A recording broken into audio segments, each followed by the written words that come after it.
وعليكم السلام ورحمة الله وبركاته. الحمد لله نحمده ونستعينه ونستغفره ونؤمن به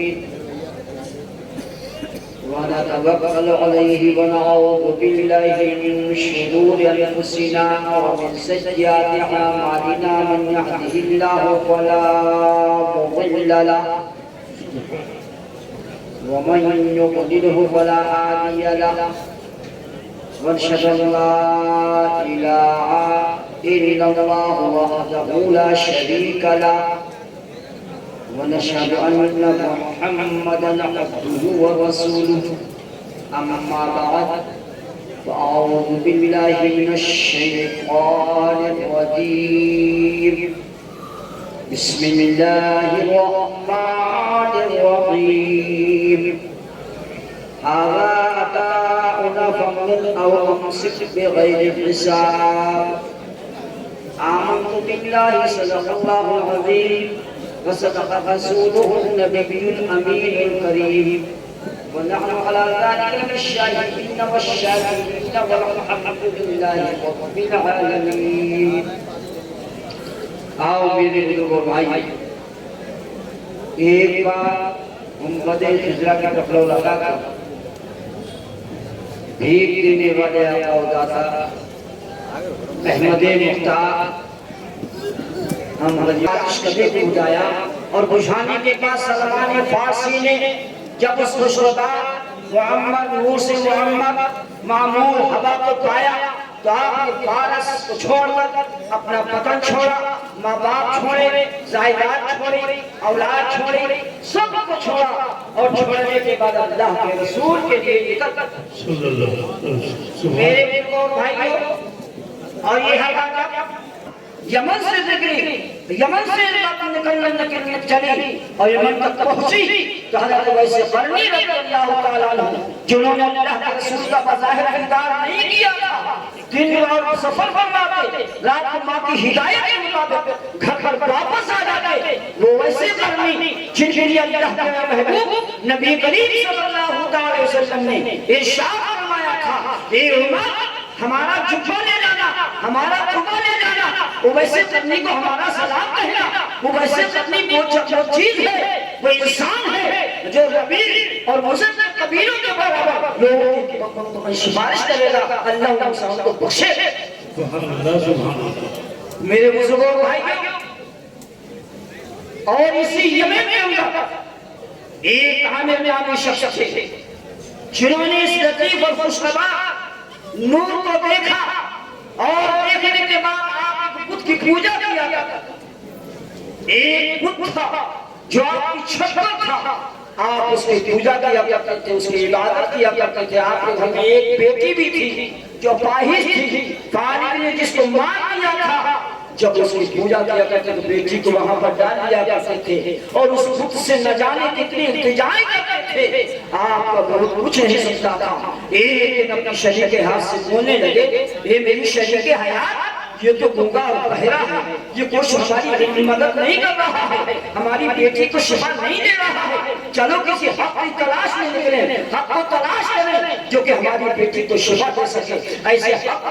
حق قدرت کو تلاش کریں، ایسے حق خدا کو تلاش کریں جو ہماری مدد کر سکے، ہماری دعا کو سن سکے۔ میرے بزرگوں بھائیوں، اتنے میں دونوں میں ابھی گفتگو فرما رہے تھے، اتنے میں ایک نور کے سامنے سے لطیف و خوشنما گزر رہا ہے، آنکھوں میں نگاہوں نے دیکھا کہ آسمان سے زمین تک نور نظر آ رہا ہے۔ بی بی سے کہتے ہیں، بی بی شوہر سے کہتی ہے، اتنے میں بیٹی نیچے بستر پر لیٹے ہوئے ایک خواب دیکھتی ہے اور خواب کیا دیکھتی ہے کہ ایک شخص میرے پاس آیا ہوا ہے اور کھڑا ہو رہا ہے اور نور دیکھتی ہے جو زمین سے آسمان تک نظر آ رہا ہے۔ اس شخص سے پوچھتی ہے یہ بیٹی، خواب میں پوچھ رہی ہے اے بھائی تو کون ہے؟ کہا میں ایک فرشتہ ہوں، اللہ کے رسول کی آمد کا اعلان کرنے آیا ہوں، اور کہا یہ تم جو نور دے رہی ہے یہ اللہ کے رسول کا نور ہے۔ تو کہتی ہے اس سے کیا فائدہ پہنچے گا؟ کہا انہی کے وسیلے سے دعا ہے اللہ تبارک و تعالیٰ تیری فائش کو دور فرما دے گا، تیرا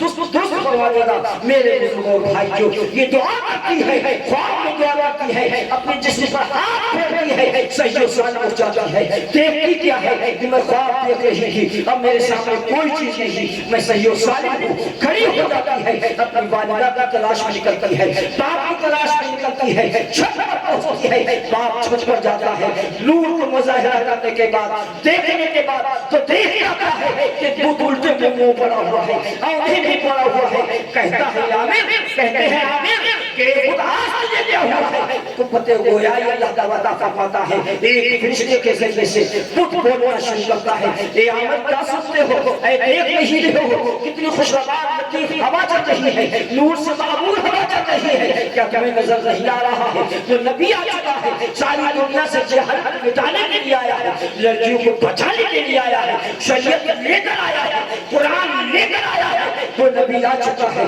حضرت عامر جب یہ منظر دیکھتے ہیں اتنے میں لڑکی آپ کے پاس پہنچ جاتی ہے لڑکی کو دیکھتے ہیں کہ بیٹی تو چل نہیں سکتی تھی تو اٹھ نہیں سکتی تھی تو بیٹھ نہیں سکتی تھی تو کچھ اور بات نہیں کر سکتی تھی آج تیرے تیرا معاملہ کیسے ہوا سارا خواب سنایا آپ سمجھ گئے اللہ کا کوئی رسول آ گیا ہے اللہ کا دین لے کر آیا گیا ہے حق لے کر آ گیا ہے یمن کے یہ یمن سے آپ ارادہ فرماتے ہیں اپنی بیوی سے اور مشورہ فرماتے ہیں بیٹی کو ساتھ لیتے ہیں آپ بھی چلتے ہیں بیوی بھی چلتی ہے مکہ کا سفر شروع کر دیتے ہیں مکہ شریف پہنچتے ہیں اور پہنچنے کے بعد حضرت آمینہ اللہ تعالیٰ جو آپ کی والدہ ماجدہ تھی ان کے پاس پہنچتے ہیں دستک دیتے ہیں دروازے پر آواز آتی ہے کون کہا ہم یمن سے مسافر آئے ہیں تھک کر چور ہو گئے ہیں ہم نے اپنی جسم کو خطرے میں ڈال دیا اپنی جانوں کو خطرے میں ڈال دیا آپ ہمارے دروازہ کھول دیں کھولتے خاموش رہی اس کے بعد آپ نے دروازہ کھول کر اشارہ فرمایا آؤ اندر آ جاؤ چہرے انور پر نظر پڑتی ہے کپڑا ہٹانے کے بعد نقاب ہٹانے کے بعد حضرت عامر رضی اللہ تعالیٰ عنہ مچل جاتے ہیں اور ایسا مچلتے ہیں آپ خوش ہو جاتے ہیں اور ایک نور دیکھتے ہیں جو اللہ کے چہرے اللہ کے رسول کے چہرے سے آسمان تک چلا جا رہا تھا آپ واپس سے چل جاتے ہیں پھر واپس جانے کے بعد آپ کا دل نہیں مانتا ہے آپ پھر کہتے ہیں ایک بار اور ہمارے ہمیں زیارت کرا دی جائے اللہ کے محبوب نبی کریم صلی اللہ علیہ وسلم کی والدہ ماجدہ آپ کو ایک بار پھر زیارت کراتی ہیں آپ پورے جسم سے آپ زیارت کر رہے ہیں اور زیارت کرتے کرتے آپ قدم انداز کا کوسا لیتے ہیں چھو لیتے ہیں قدم پکڑ رہا تھا ایک ایسی چیز نکالتی ہے پہلے آپ کی مجھ پر باس کر جاتی ہے میرے بزرگوں دوستو اللہ کا محبوب نبی کریم صلی اللہ علیہ وسلم کی پیدائش پاک کا اعلان فرشتوں نے بھی کیا ہے اور تمام جو انسانات پر ایمان لائے ہیں انہیں سبحان اللہ نعرہ تکبیر نعرہ رسالت سرکار کی آمد جشن عید میلاد النبی جشن شاہ شرافت اور سے شاہ شرافت نعرہ تکبیر سبحان اللہ یہ اللہ کے رسول کی سیرت رسول کیونکہ اللہ کے محبوب نبی کریم صلی اللہ علیہ وسلم نے اپنے اخلاق اور اپنی سیرت سے دین کو اتنا فروغ عطا فرمایا کہ آج تک موجود ہے اور قیامت تک رہے گا دیکھیے اللہ کے رسول کو علم بردباری انکساری تھی اور اسی سے اسلام اور دین کو فروغ ہوا دیکھیے اللہ کے محبوب نبی کریم صلی اللہ علیہ وسلم طائف کی سرزمین پر جب تشریف لے گئے وہاں ایک قبیلہ کا عمرو نام کا اس قبیلے کے اندر 3 بھائی تھے عبداللہ علی اور ایک مسعود کا نام کا ایک تیسرا بھائی اور تھا ان تینوں بھائیوں کو جو تمام طائف کے اندر سارے قبیلوں سے زیادہ مالدار تھے دولت مند بھی تھے مرتبے والے بھی تھے آپ تشریف لے جاتے ہیں اور ان کو اسلام کی دعوت پیش کرتے ہیں اسلام کی دعوت کا پیش کرنا تھا وہ بڑے اواز تھے بڑے نالائق تھے بڑے بدماش تھے انہوں نے بڑے اواز لڑکوں کو بہت بڑے خراب لڑکوں کو اللہ کے رسول کو دوڑا دیا پتھر مارنا شروع کی اللہ کے محبوب نبی کریم صلی اللہ علیہ وسلم آپ زخمی ہو جاتے ہیں آپ کے ساتھ زید بن حارثہ رضی اللہ تعالیٰ عنہ بھی تھے جو آپ کے ساتھ رہا کرتے تھے ہر پتھر اپنے جسم پر لے رہے تھے دوڑ کر کبھی ادھر آ جاتے کبھی ادھر آ جاتے ہر جوان جو پتھر مار رہا تھا ان پتھروں کو اپنے جسم پر لے رہے تھے لیکن اللہ کے رسول کے جسم پر بھی پتھر لگ رہے تھے، حضرت زید بن حارثہ کے جسم پر پتھر لگ رہے تھے، آپ دونوں زخمی ہو جاتے ہیں۔ ایک انگور کا کام آتا ہے، اللہ کے رسول کبھی بیٹھ جاتے تو یہ ظالم آپ کو بازو کو پکڑ کر آپ کو کھڑا کر دیتے، پھر آپ کو چلنے کے لیے کہتے، آپ چلتے تھے۔ جب آپ کا پتھر مارے جاتے تھے، لیکن میرے بزرگوں بھائیوں ایک انگور کا باغ آپ کو پایا، اس باغ کا تشریف لے گئے۔ جب آپ وہاں پہنچ جاتے ہیں اور اس کے بعد اللہ کے محبوب نبی کریم صلی اللہ علیہ وسلم سے ایک بار حضرت عائشہ صدیقہ رضی اللہ تعالی عنہا دریافت فرماتی ہیں، یا رسول اللہ، یا نبی اللہ، یا حبیب اللہ، آپ اپنے باپ قربان جائیں، آپ کی زندگی میں جب یہ احد سے بھی زیادہ کوئی پریشان کن گزرا ہے یا نہیں ہوا ہے، آپ ارشاد فرماتے ہیں، ہاں عائشہ میرے اوپر جنگ احد سے زیادہ ایک دن بہت سخت گزرا ہے جو طائف کا دن ہے، جب میرے پاس میں اس پر طائف کے ظالم پتھر برسا رہے تھے، ایک بادل نمودار ہوا تھا، اس بادل حضرت جبرائیل علیہ السلام تھے اور بادلوں کے فرشتے تھے، پہاڑوں کو ملانے والے، پہاڑوں کو حفاظت کرنے والے بھی فرشتے تھے، بارش کے بھی فرشتے تھے۔ جبرائیل نے کہا تھا، یا رسول اللہ میں پہاڑوں کے فرشتوں کو لے کر حاضر ہو گیا ہوں، آپ ان سے کچھ ارشاد فرمائیے۔ اللہ کے محبوب نبی کریم صلی اللہ علیہ وسلم کی حلم و قربانی دیکھیے، انکساری دیکھیے، آپ ارشاد فرماتے ہیں، اے جبرائیل سنو سنو، یا آپ نہیں جانتے ہیں کہ میں اللہ کا رسول ہوں، اللہ کا بھیجا ہوا رسول ہوں، اللہ کی کتاب لے کر آیا ہوں، لیکن مجھے نہیں جانتے ہیں، ان کی اولادیں جان جائیں گی، شرک سے بچ جائیں گی، دین اسلام کی اختیار کریں گی، اس لیے میں ایسا نہیں کر سکتا کہ دونوں پہاڑوں کو ملوا دوں، بستی والوں پر بات کرا دوں، نہیں، مجھے تمہاری مدد نہیں چاہیے، میرے لیے اللہ کافی ہے۔ اس میں میرے بزرگوں بھائی اگر سیرت رکھنا ہے تو اللہ والوں کی خانقاہوں میں آؤ، اللہ کے رسول کے دیوانوں کی خانقاہوں میں آؤ، ان خانقاہوں سے تو اللہ کے رسول کی سیرت ملے گی، علم بھی ملے گا، پٹواری بھی ملے گی، انکساری بھی ملے گی۔ انہیں برا بھلا کہا جا رہا ہے لیکن پھر بھی اس کے ساتھ اچھے سے پیش بے شک سبحان اللہ، سبحان اللہ، بے شک سیرت تعالیٰ ملے گی ان خانقاہوں سے، سمجھ رہے ہیں؟ اور دیکھیے اللہ کے محبوب